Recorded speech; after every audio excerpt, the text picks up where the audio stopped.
حضرت علی اصغر کو تو اچانک اٹھایا تھا امام حسین، باہر نکلے تو گردن پہ تیر لگا تو 6 مہینے کا بچہ وہ بھی شہید ہوا، خون اچھالا آسمان کی طرف تو کہا مولا دیکھ لے، میں نے 6 مہینے والا بھی نہیں بچایا، وہ بھی دے دیا ہے۔ پھر حضرت عباس کو بیٹیوں نے کہا کہ اب نہ، کچھ کہتے ہیں پہلے شہید ہوئے، کچھ نے لکھا بعد میں، اب ہم سے پانی کے بغیر نہیں رہا جاتا، تو جناب عباس پانی کا مشکیزہ لے کے نکلے باہر، ایک ہاتھ کٹا، دوسرے پہ مشکیزہ وہ بھی کٹا، پھر پانی تو بھر لیا تھا لا نہ سکے، پھر گردن کٹی تو شہید ہوئے۔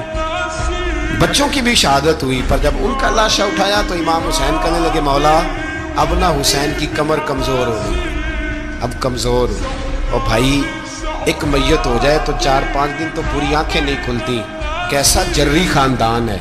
تھوڑی دیر گزری تو امام علی مقام نے پٹکا باندھا، سر پہ دستار باندھی، مولا علی کی تلوار پکڑی، نبی پاک کا امامہ باندھا اور گھوڑے پہ سوار ہوئے تو کہنے لگے زینب گھر تیرے حوالے اور میں اللہ کے حوالے، گھر تیرے حوالے اور میں، اور پھر امام حسین نکلے، امام علی مقام نکلے۔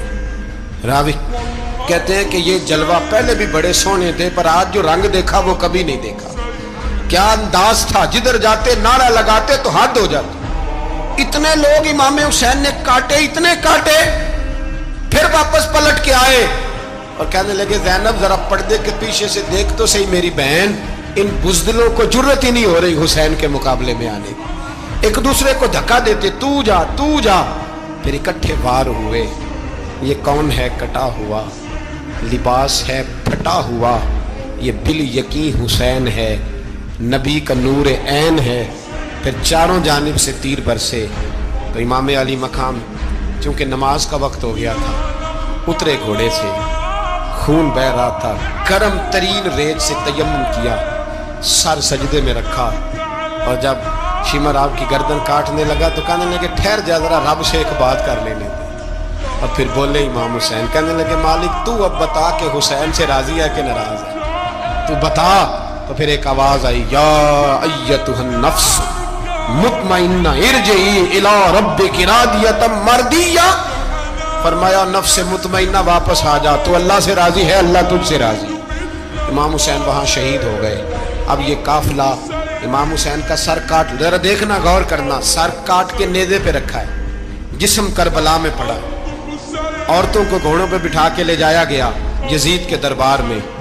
یزید پہلے عبید اللہ ابن زیاد نے بدتمیزی کی، پھر یزید نے کی۔ سعودی عرب کا ایک مولوی بول رہا تھا، سعودی عرب کا، ان سے بھی بڑا عشق ہے، جس نے تقریر سننی ہو میرے پاس ہے۔ ہمیں لوگ مشورے دیتے ہیں کہ جو یزید کو اچھا کہے اور حسین کو باغی کہے اس کو ہم امام مان لیں، اس بے شرم بے حیا کو جو نبی پاک کے گھرانے کے بارے میں بکے اسے امام۔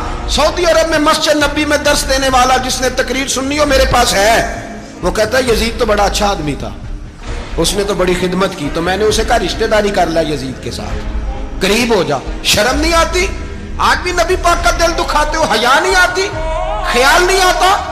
اور لوگ گھر میں بیٹھ کے باتیں کرتے ہیں، کہتے ہیں جی جو بیت اللہ میں ہو وہ بھی برا ہو سکتا ہے۔ بیت اللہ میں تو 360 بت بھی تھے، وہ اچھے تھے۔ مدینے میں تو 360 منافق بھی رہے، پوری سورہ منافقون نازل ہوئی، وہ اچھے تھے۔ عجیب تماشا بنا دیا لوگوں نے مذہب کا۔ وہ آج بک رہا ہے، آج میرے پاس ویڈیو آئی ہے، کہتا ہے یزید نے تو بڑی خدمت، تو عبید اللہ ابن زیاد نے قتل کیا۔ بے شرمو، اگر عبید اللہ ابن زیاد نے بھی قتل کیا تھا تو حکومت کس کی تھی؟ بولے، بول کے بتائیں۔ تو پھر یزید نے عبید اللہ ابن زیاد کو سزا کیوں نہیں دی، بلکہ ایک جگہ 2 گورنریاں دی اس کو؟